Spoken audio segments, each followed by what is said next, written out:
그러면 여기서 이렇게 물으실 수도 있을 겁니다. 뭐 제가 만약에 집을 짓는다 그러면 너는 어떤 구조를 쓰고 싶냐 이렇게 반문하실 수도 있을 겁니다.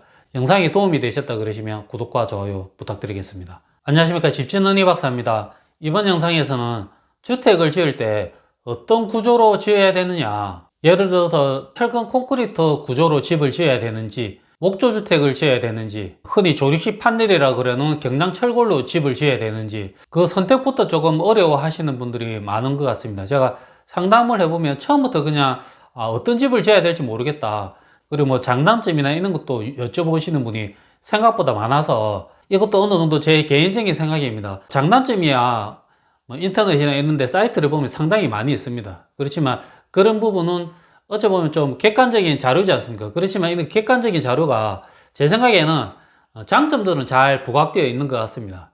그러나 그 업체에서 특정한 제품을 이렇게 하다 보니까 단점이나 이런 부분은 조금 소홀히 하는 경향이 있지 않은가 이런 생각도 들고, 제가 이렇게 직접 집을 짓고 느낀 점, 그리고 여러 가지 집을 보면서 느낀 점에 대해서 조금 설명을 드리면 선택하시는데 조금 도움이 되지 않을까 싶습니다. 우선 종류부터 설명을 드리면 다 알고 계신 내용이지만, 첫 번째로 철근 콘크리트 집을 예를 들 수 있을 겁니다. 이 집은 철근하고 레미콘으로 이제 벽체를 만드는 겁니다. 그런 다음에 외장에 단열을 하고 외장재를 붙이고, 내부에도 마찬가지로 이제 내장재를 사용해서 마감을 합니다. 그게 저희가 알고 있는 철근 콘크리트 집이고, 이제 목조주택이라 그러면 요 근래 이제 많이 유행을 하고 또 시공하는 업체들도 상당히 많은 것 같습니다. 그 형태는 기초는 똑같습니다. 기초는 철근 콘크리트로 기초를 만든 다음에 뼈대는 그 저희가 알고 있는 그냥 각재입니다. 나무 각재로 뼈대를 만들고, 그리고 양쪽에다가 합판을 붙입니다.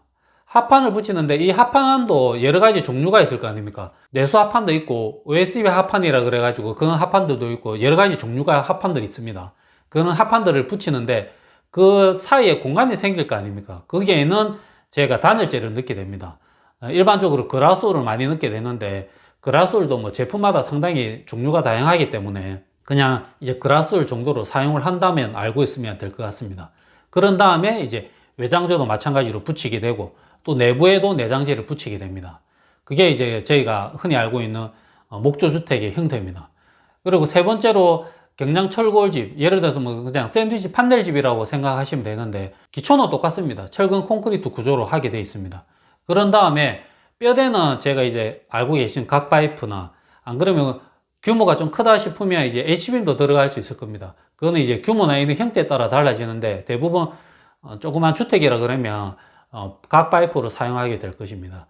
각파이프로 뼈대를 하고 그 바깥에 제가 알고 있는 샌드위치 판넬, 그걸 붙이게 됩니다. 샌드위치 판넬을 붙이고 그 외벽에다가 뭐 벽돌을 마감하든지 뭐 드라이비트를 마감하든지 이렇게 마감을 했는데, 요 근래는 샌드위치 판넬도 상당히 종류가 많이 있어서 샌드위치 판넬 자체로만 외부 마감이 되는 경우도 상당히 있습니다. 그렇게 되면 그 바깥에 별도로 단열도 할 필요도 없고 마감재를 붙일 필요도 없기 때문에 비용이 많이 절감되지 않겠습니까? 그리고 내부에는 마찬가지로 마감을 하면 뭐 석고를 친다든지 내부 마감을 해서 정리를 하게 됩니다. 제 생각에는 크게 세 종류, 뭐 더 세세하게 들어가면 다른 종류의 집도 있습니다.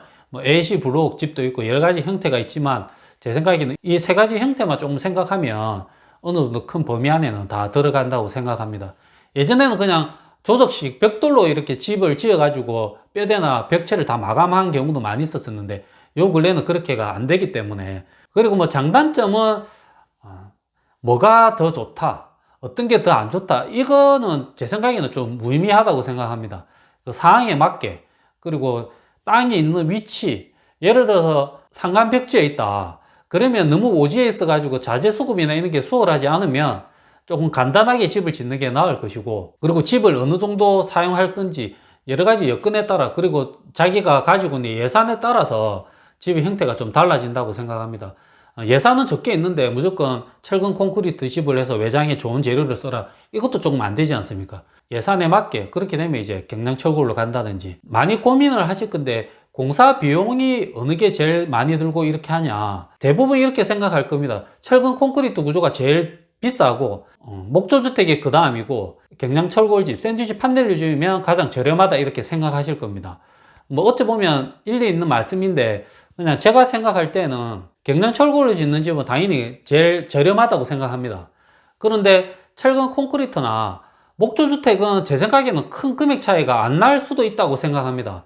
이제 제가 다른 영상에서 말씀을 좀 많이 드렸는데, 예를 들어서 30평 정도 집을 짓는다. 그러면 집만 짓는 게 끝이 아니라고 제가 많이 강조를 드렸습니다. 집을 짓기 위해서 뭐 설계나 측량이나 여러 가지 전 공사 단계가 있고, 그리고 집을 짓고 난 이후에도 여러 가지 공사가 있습니다. 이거는 어떤 집을 지어도 똑같이 들어갑니다. 경량철골 주택을 지어도, 철근 콘크리트 집을 지어도 똑같은 비용이 들어가게 되어 있습니다. 경량철골로 짓는다 그래서 측량비가 더 저렴해지거나 마당 공사 비용이 더 저렴해지진 않지 않습니까? 다 똑같이 들어갑니다. 예를 들어서 똑같이 구조만 다르고 외장재나 내장재를 똑같이 사용한다 그러면 샌드위치 판넬 구조에 외부에 벽돌로 마감을 한다. 그 비용하고 철근 콘크리트 집의 외부에 벽돌 마감을 한다. 큰 비용 차이가 발생을 안 합니다. 뼈대만 가격 차이가 날 뿐이지 내 외장재를 동일하게 사용한다 그러면 금액 차이는 별로 나지 않는다고 생각을 합니다. 제가 비용 차이가 많이 발생하는 것은 조금 전에 말씀드렸듯이 경량철거질 같은 경우에는 그 판넬이 단열재 역할도 하고 벽체 역할도 하고 외부 마감재 역할을 하나가 다 하지 않습니까? 샌드위치 판넬이. 그렇게 되면 당연히 철근 콘크리트 집이나 목조주택보다는 당연히 저렴해지지 않겠습니까? 샌드위치 판넬이 모든 역할을 다 해버리니까. 그런데 그 위에다가 벽돌을 사용한다든지 다른 또 동일한 재료를 사용하게 되면 그 비용만큼 똑같이 발생을 한다고 생각합니다. 그리고 또 조금 더 절감이 되거나 하는 비용도 있습니다. 예를 들어서 철근 콘크리트 집의 외부에 징크를 붙이는 비용하고 목조주택에서 외부에 징크를 붙이는 비용은 제 생각에는 목조주택에 외부에 징크를 붙이는 비용이 좀 더 저렴해질 수 있다고 생각합니다. 제가 예전에도 말씀드렸듯이 철근 콘크리트 집에 외부에 징크를 시공한다 그러면 단열재를 시공하고 그 다음에 각 파이프를 이용해서 틀을 만들고 다시 합판을 붙이고 여러 가지 공정들이 있지 않습니까? 예를 들어서 목구조 같은 경우에는 벌써 합판이 붙어 있는 경우지 않습니까? 수직이 수평이 다 맞으니까. 그렇게 되면 제 생각에는 똑같은 징크를 사용해도 조금 공정이 좀 간단해질 수 있다고 생각합니다. 그러면 목조주택을 지을 때 조금 더 공정이 단순해지니까 저렴해지지 않겠습니까? 이런 것처럼 여러 가지 또 경우의 수가 있다고 생각을 합니다. 동일한 마감재를 썼을 때 그 구조에 따라서 어떤 구조에 쓸 때는 비용이 예를 들어서 100만 원 A라는 구조에서는 100만 원 들어갔는데 B라는 구조에서는 80만 원, C라는 구조에서는 70만 원이 충분히 들어갈 수가 있습니다. 똑같은 면적을 시공을 해도 그 구조가 어떠냐에 따라서도 비용 차이가 발생하는데, 그런 재료의 선택에 따라 경우의 수가 너무 많기 때문에 단순히 구조만 보고 이 구조는 무조건 비싸다, 이 구조는 무조건 싸다 이렇게 판단하기는 쉽지 않다고 생각합니다. 특히나 철근 콘크리트하고 목조주택의 경우에는 제 생각에는 모든 걸 동일하게 하고 뼈대만 이렇게 달리했을 때 비용 차이가 그렇게 많이 날까 조금 그런 생각이 듭니다. 제가 말씀드린 대로 샌드위치 판넬 경량초골로 하면 당연히 좀 많이 저렴해질 겁니다. 공정들이 많이 단순화할 수 있으니까. 그렇지만 제가 좀 전에 말씀드린 대로 거기에도 다른 구조와 똑같이 외부에 벽돌을 쌓는다든지 공정을 똑같이 한다 그러면 좀 달라질 겁니다. 비용은 생각했던 경량철거 집보다 훨씬 비싼 집이 될 겁니다. 뼈대보다 어떤 재료가 사용하느냐가 훨씬 더 중요하다고 생각을 합니다. 그러면 여기서 이렇게 물으실 수도 있을 겁니다. 뭐 제가 만약에 집을 짓는다 그러면 너는 어떤 구조를 쓰고 싶냐 이렇게 반문하실 수도 있을 겁니다. 저 역시도 제가 잘 모르는데 전문가한테 조언을 구할 때 당신 같으면 어떤 걸 사용하겠냐 이렇게 묻는 경우가 저도 있기 때문입니다. 그러면 이거는 조금 그냥 제 개인적인 생각입니다.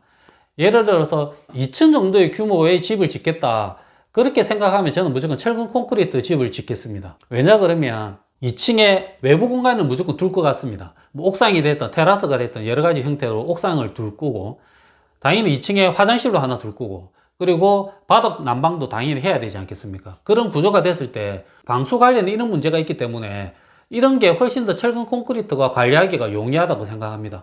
공사하기도 당연히 쉽고, 그리고 유지 복수 차원에서도 거기에 관련된 작업자들이 많기 때문에 어떤 문제가 생겼을 때, 예를 들어서 옥상에 방수청이 깨졌다 그러면 조금 작업자를 불러서 좀 처리를 하면 제 생각에 좀 고생은 하시겠지만 처리는 할 수 있을 겁니다. 그런데 예를 들어서 목조주택이다, 목조주택이 2층을 지었는데 화장실도 있고 옥상 공간도 있다 그러면 생각해 보시면 옥상에 뼈대가 뭐겠습니까? 다 나무일 겁니다. 나무에다가 방수 시트 같은 걸 감아 가지고 마감을 할 겁니다. 그러면 그 시트나 이런 게 뜯어져 가지고 누수가 생겨 가지고 문제가 생겼다. 그러면 보수는 당연히 되겠지만 주변에서 그 작업자를 수급하기가 쉽지는 않다고 생각을 합니다. 그 집을 지었던 사람이나 목조주택을 전문으로 하는 사람이 와서 이렇게 처리해야 되는 부분이 많지, 주변에서 동네에서 근처에서 작업자를 수배해서 이렇게 시켜가지고 그거를 보수할 수 있는 확률이 조금은 덜하다고 생각합니다. 그래서 흔히 그냥 주변에서 인력을 잘 수급할 수 있는 형태가 돼야 되지 않을까. 목조주택이라 해서 옥상을 하면 안 된다, 이건 아닙니다. 만일을 대비하는 겁니다. 예를 들어서 저희가 차를 구매하는 것도 마찬가지지 않겠습니까? 차를 타고 다니다가 어디서든 이제 고장이 나도 쉽게 이렇게 고칠 수 있는 차가 좋지, 예를 들어서 지방에서 고장이 났는데 수리할 수 있는 사람이 서울에 있고 부산에 있고 자기는 광주에 있고 이렇게 되면 그 사람을 부르기도 힘들고 시간도 오래 걸리지 않겠습니까? 그런 것처럼 요즘은 목조주택을 공사하는 사람이 많이 있지만 제 생각에는 또 그 사람들마다의 작업하는 방식이 다 다르다고 생각합니다. 똑같은 목조주택이라 생각하지만 A라는 사람이 작업하는 스타일과 B라는 사람이 작업하는 스타일은 다를 거라고 생각합니다. 그리고 또 보수하는 사람이 왔을 때 뜯어보면 자기가 생각했던 거하고 다르게 또 공사를 해나갈 수도 있지 않습니까? 그렇게 되면 보수하는 게 너무 힘들 거라고 생각합니다, 제 개인적으로. 그래서 2층 집을 짓는다 그러면 저는 유지관리 차원에서 철근 콘크리트 집을 짓는 게 가장 좋다고 생각합니다. 예를 들어서 단층 집을 짓는다 그러면 제 생각에는 ABC 아무거나 선택해도 상관이 없다고 생각합니다. 그 대신 자기의 이제 재정 상태가 제일 문제지 않겠습니까? 조금 여력이 있으면 구조가 좋은 걸 선택을 하고, 제가 조금 지금 자금 문제가 좀 문제가 있으면 저렴한 경량철골로 지어도 무방하지 않겠습니까? 그리고 경제적 여유가 있다 하더라도 나중에 가치적으로 따졌을 때 경량철골로 짓는 게 나을 건지, 안 그러면 튼튼하게 한번 지어 놓는 게 나을 건지, 그것도 좀 고민해 봐야 된다고 생각합니다. 그리고 또 위치적인 요소도 많이 있다고 생각합니다. 예를 들어서 전원생활을 하기 위해서 약간 외곽에 산 중턱에 집을 짓는다. 그런데 레미콘 수급하는 거나 이런 게 상당히 힘들다. 제가 그런 경우도 있었습니다. 산 중턱에 집을 짓는데 레미콘이 한 차를 가득 실으면 그 위까지 올라올 수가 없었습니다, 무게 때문에. 그래서 차에 항상 한 절반 정도의 레미콘만 싣고 왔어야 되는 현장이 있었습니다. 그러면 작업하는 부분에서 예를 들어서 정상적으로 하면 10대만 오면 되는데 그 현장은 차가 20대가 와야 되는 겁니다. 그래 되면 당연히 비용이 더 많이 발생할 거고, 그리고 철근이나 이런 운반하는 것도 상당히 힘들지 않겠습니까? 차가 올라와야 되니까. 그리고 여러 가지 문제가 있을 때는 제 생각에는 목조주택을 짓는다든지 안 그러면 경량철골집을 짓는 게 제 재정 상태나 이런 걸 떠나서 훨씬 더 조금 효율이 좋지 않겠습니까? 괜히 철근 콘크리트 하려고 용을 썼다가 자재 수급도 잘 안 되고 여러 가지 문제가 생길 수 있으니까 이런 것처럼 건물의 형태, 그리고 자기의 재정 상태, 그리고 또 제가 지을 땅의 위치, 어디에 위치하고 있느냐 이런 것도 상당히 중요하다고 생각합니다. 무조건 철근 콘크리트 집을 짓는 게 좋다, 경량철골 집은 저렴하고 무조건 싸니까 안 좋다, 이게 아니라 자신의 여러 가지 여건이나 땅의 상태, 그걸 종합적으로 판단을 해서 어떤 형태가 좋겠다 이렇게 판단하는 게 가장 이상적이지 않을까 싶습니다.